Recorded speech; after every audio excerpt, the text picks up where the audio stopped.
Hello, and welcome to the EQUUS Film and ArtsFest podcast, the only program for horse lovers who have a fondness for horses in film, art, and literature.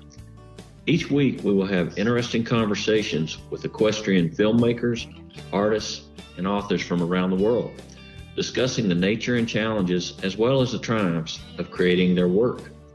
Ready to talk horses and film and the arts? Here's your host, Julianne Neal, along with Lisa Dearson, festival founder and director.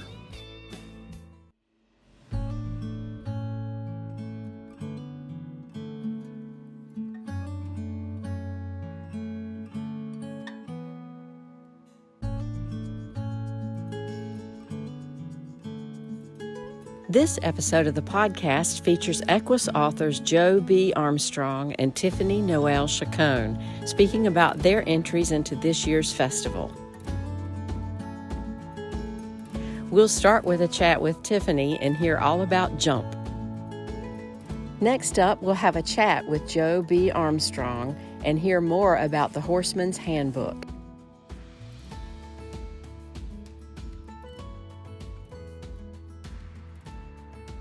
Welcome back, everybody. I'm Julianne Neal with JA Media Productions and the EQUUS Film and Arts Fest, and I'm so happy to be here today speaking again with one of our EQUUS authors, Tiffany Noelle Chacon. Tiffany, welcome to the podcast. Thank you so much, Julianne. I'm so happy to be here. Well, I have to say, I've been really looking forward to speaking with you. I am an avid reader. And when something grabs me and I can't put it down, I will fall asleep reading it. And then I'll wake up the next morning and start again. And I just can't stop.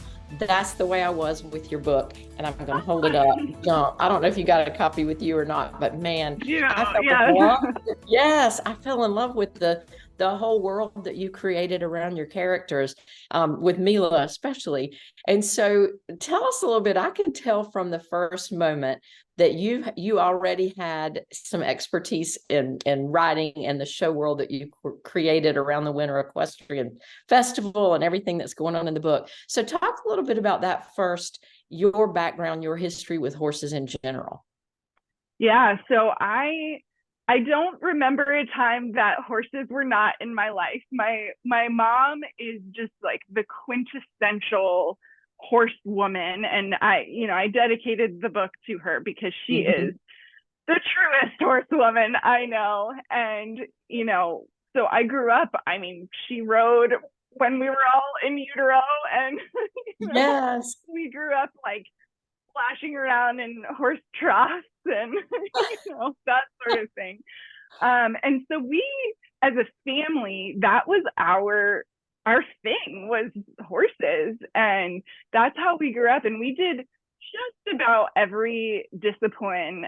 We started out barrel racing, then I showed and competed with Arabians for a long time, and then we did dressage, we did all kinds of things. I even did like side saddle sometimes. Oh wow, cool. Yeah, and then the last discipline that we did as a family was show jumping. And I grew up in South Florida in Broward County, Fort Lauderdale area, which is very close to Wellington, which is the jumping capital of the world. Absolutely.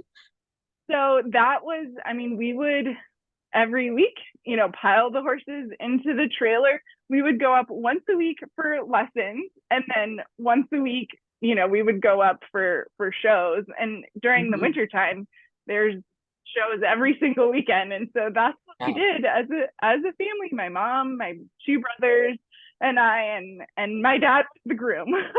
Oh, wow. That's fantastic. Well, the groom side of it plays into this story too. So I will say that the lovely characters you've created, I don't know if they're modeled after people or not. I did notice that it's the subtitle is a sweet romance, and it was a sweet romance. So I know you said in the dedication or somewhere that part of that's due to your husband. So that's a fantastic thing. But and even one or two of the characters that are not so lovely, are any of them modeled after people that you knew or met along the way, or do you want to confess? Maybe you shouldn't. I believe the bit.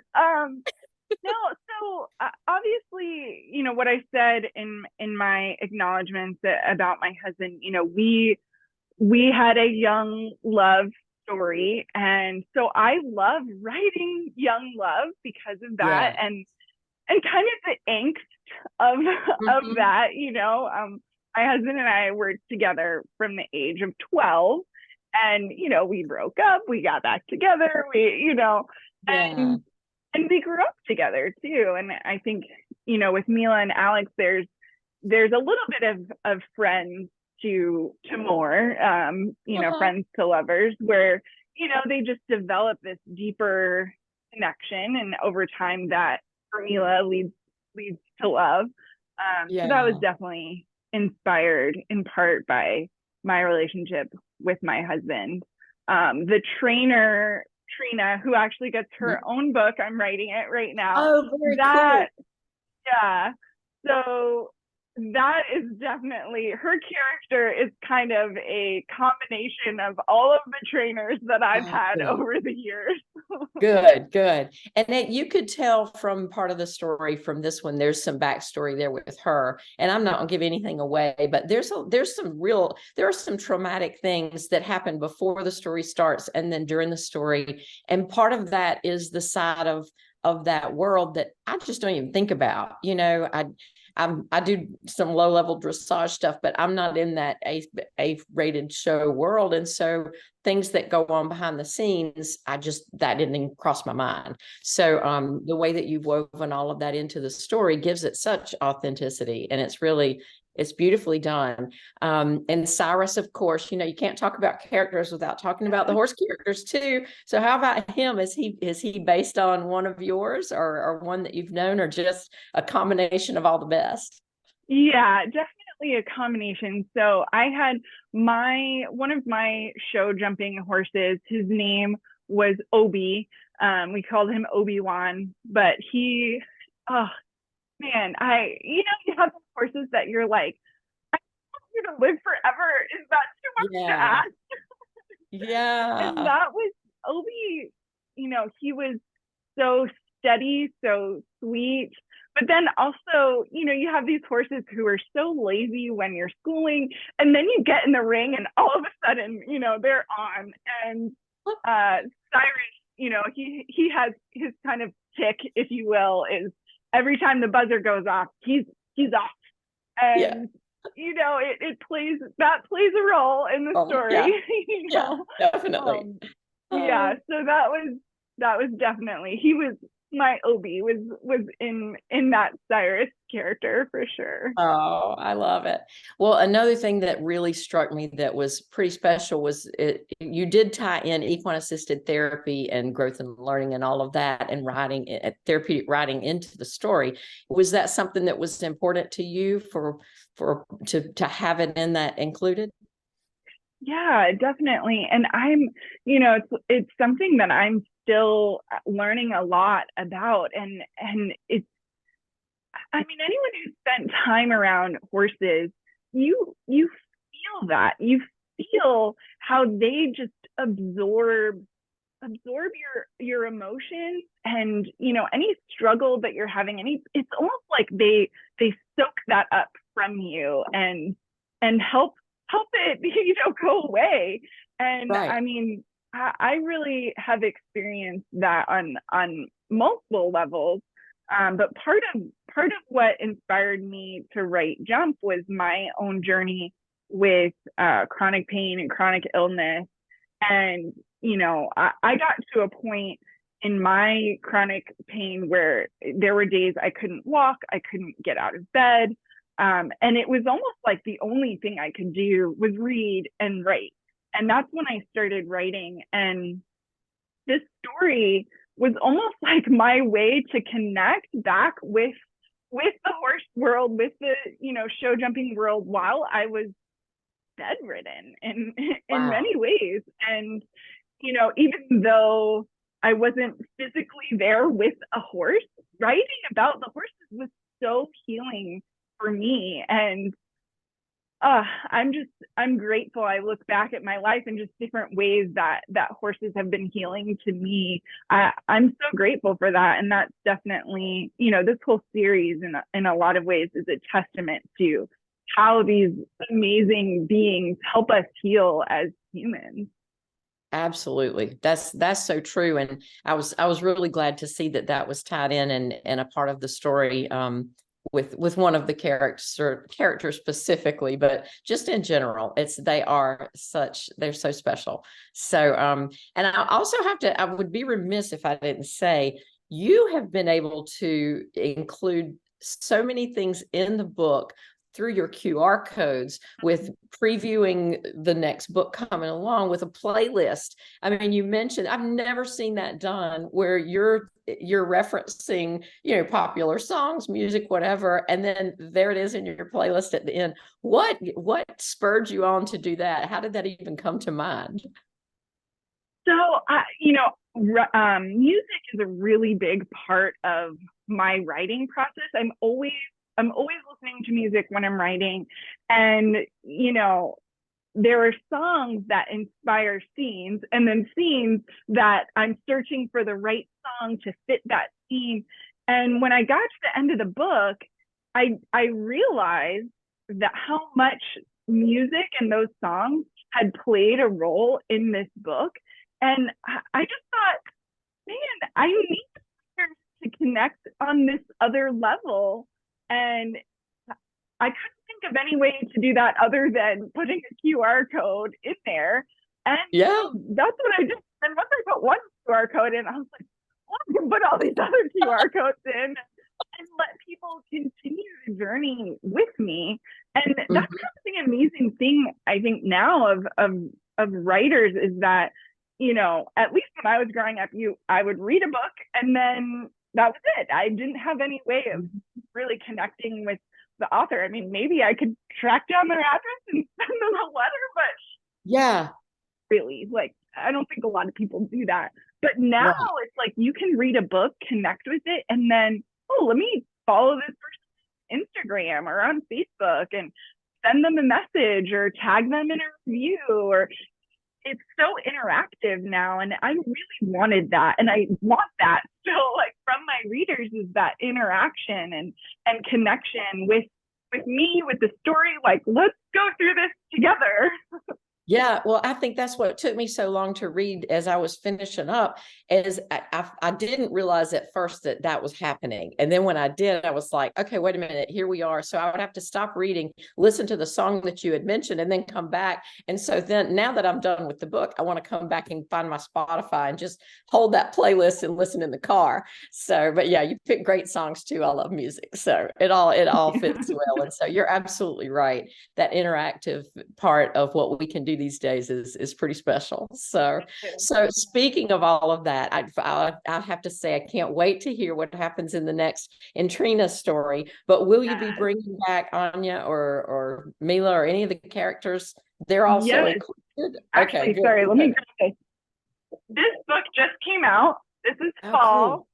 Cool. Okay. This is the story of Anya and her love interest, Luke. And this is set at the Viatech Equine Assisted facility. Oh, so fantastic. It is, I will say, I love jump, but fall, it's so good. It's so good. And of course, I'm biased. Anya is just such a, what she's been through is so intense. And, I wasn't intending to write a series when I started writing Jump. I thought, I have one book in me. This is what I'm going to write. And once I wrote Anya, I was like, she needs her own story. She needs, people need to see what she's really gone through, and she needs to realize that she's worthy of love, even with everything that she's gone through. So that's the next book in the series. Book number 2 is Fall.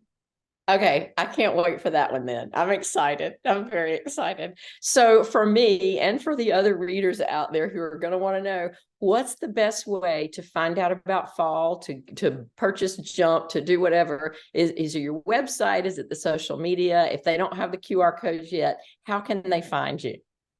So all of my books are available on Amazon. Jump is in ebook on Kindle Unlimited and paperback, and there's an audiobook that was narrated very well from a girl named Shannon Vogt.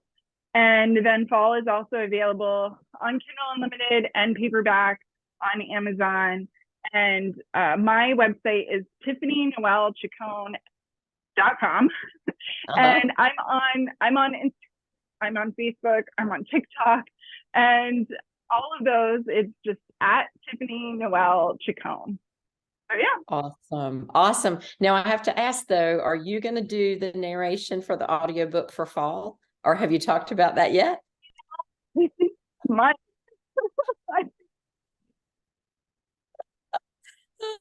Well, I'm looking forward to reading it, at least to start off with. And so I can't wait to see what happens next. And, we have the film festival next week in Albuquerque. Are you going to make it and come and visit with us? My mom is coming with me. So I'll weekend leave the kids behind. That's awesome. Really excited. Oh, great. Well, I cannot wait to meet you in person. We will see you there, and it's going to be a blast. So I'm very excited. Well, thank you for speaking with me today, and I wish you best of luck next week in the festival with the competition part of it. But I can tell you, you won me with Jump. It's amazing. So thank you. Thank you so much, Julianne. I appreciate it.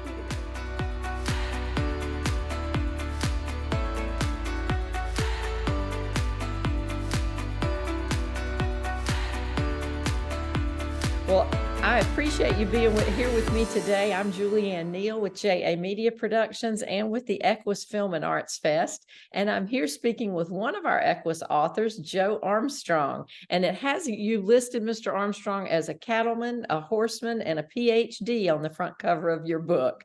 And so all three are equal, I'm sure. I think that's correct. Yeah.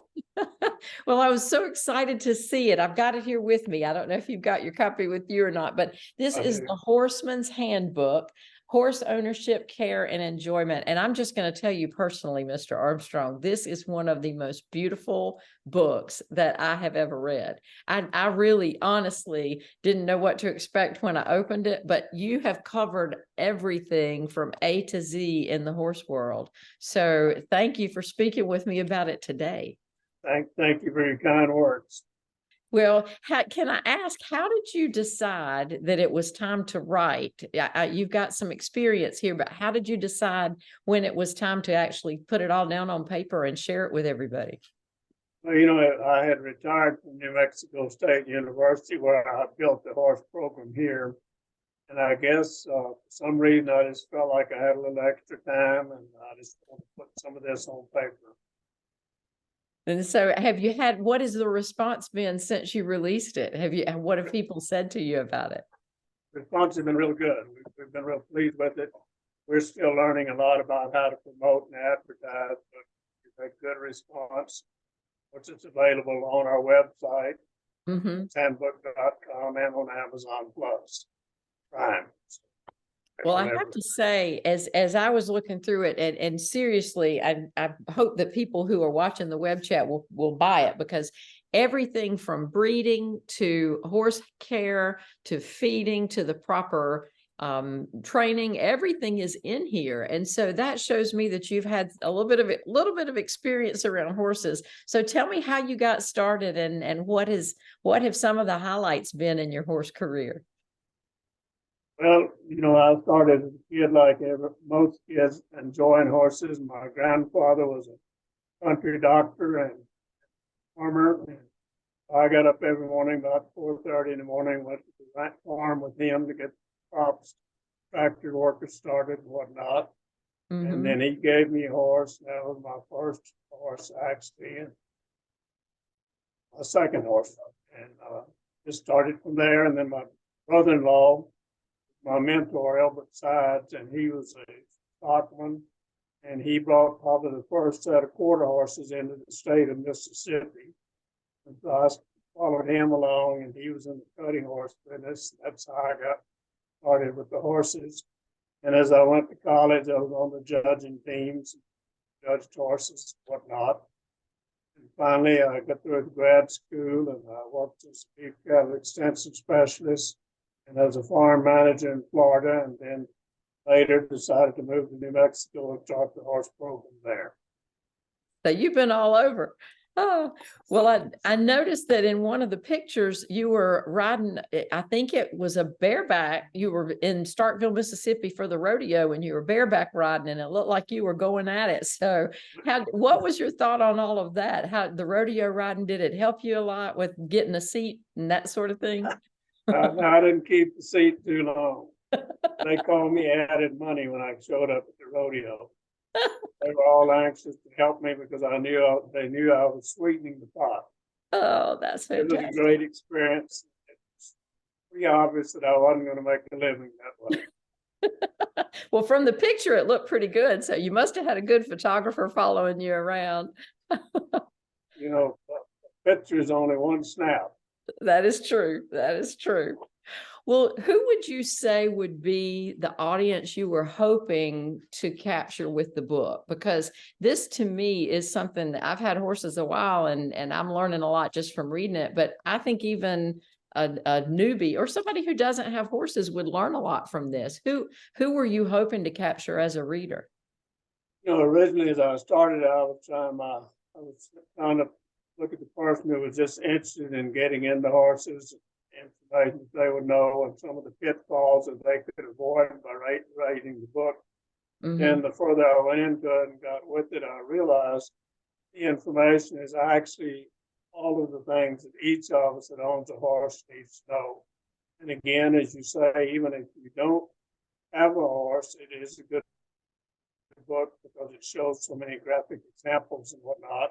And Edward, my son, did all of the layout and all of the pictures. And he did a beautiful job of explaining all that in pictures so that rather than reading it, you can see how to actually do it. Mm-hmm. Basically, I think it's a book that anybody that's interested in horses, owns horses, trains horses, or rides horses can benefit from.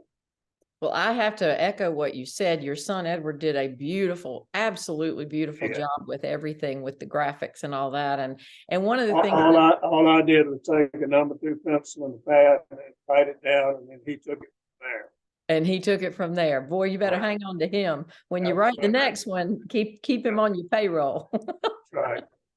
Well, one of the things I noticed, and people say it all the time, but it was reinforced with your book, that the purchase price is just the beginning and all the things are what adds up, right? And you've even put in graphs about how much to plan on for hay and, purchasing feed and that sort of thing too. So it really is a detailed look at what it takes to own a horse. Thank you. It really basically is. What I did is I tried to take the material that I'd used at New Mexico State in my horse classes. We tried to run everybody through everything you would do with the horse. You took all of the classes and just tried to take all that information and string it out into one book. So they might not be in great detail, but at least everything was covered from safety on up and down to owning, producing your foal, breeding your mare back. Mm-hmm. Tried to put a general overview of horse ownership and enjoyment. Right, right. Well, I'll tell you, one of my favorite pictures was the one, I think that was your first horse, Beauty. And that's right. Pretty little paint. And then you told me that you were out riding this morning. So you've still got horses. How many would you say you've owned over the years? Oh, that's a difficult question. It would be several hundred probably. That's what I figured. Is there one that stands out? I'm sure Beauty was special, but did you have any others that were pretty special to you? Well, this Rankin's Reminick horse is very special to me, first of all, because he belonged to one of my mentors, and then he was passed down to me, and he's been such a good horse. And he actually bred the mare here, our stallion. He's a very special horse. That's fantastic. Oh, makes me want to go out and pet mine for sure. Good. If somebody wanted to find the book, if somebody other than me wants to read it, where can they find you and where can they find the information about how to buy it? Horseman's Handbook.com is our website, and all the information is there, or you can go to Amazon Prime, either one. Okay. If they'd like to call us, we're welcome to visit with them too. Fantastic. Well, now we're going to be in Albuquerque in a couple of weeks, and you're in New Mexico. So I'm hoping that means that we'll get to see you at the festival. Are you able to come? That is our plan at this point in time, yes. Very good. Very We're good. looking forward to it. Fantastic. Well, best of luck at the festival. I know that everybody's going to love the book, and so I can't wait to share it with them when we all get there. And safe travels. We look forward to seeing you there. Thank you so much. I appreciate the visit. I appreciate you speaking with me, Mr. Armstrong. See you then. Have a beautiful day. You too. Please be sure to tune in next week when Julianne and I have another interesting conversation with one of our EQUUS Film and Arts Fest filmmakers, artists, or authors.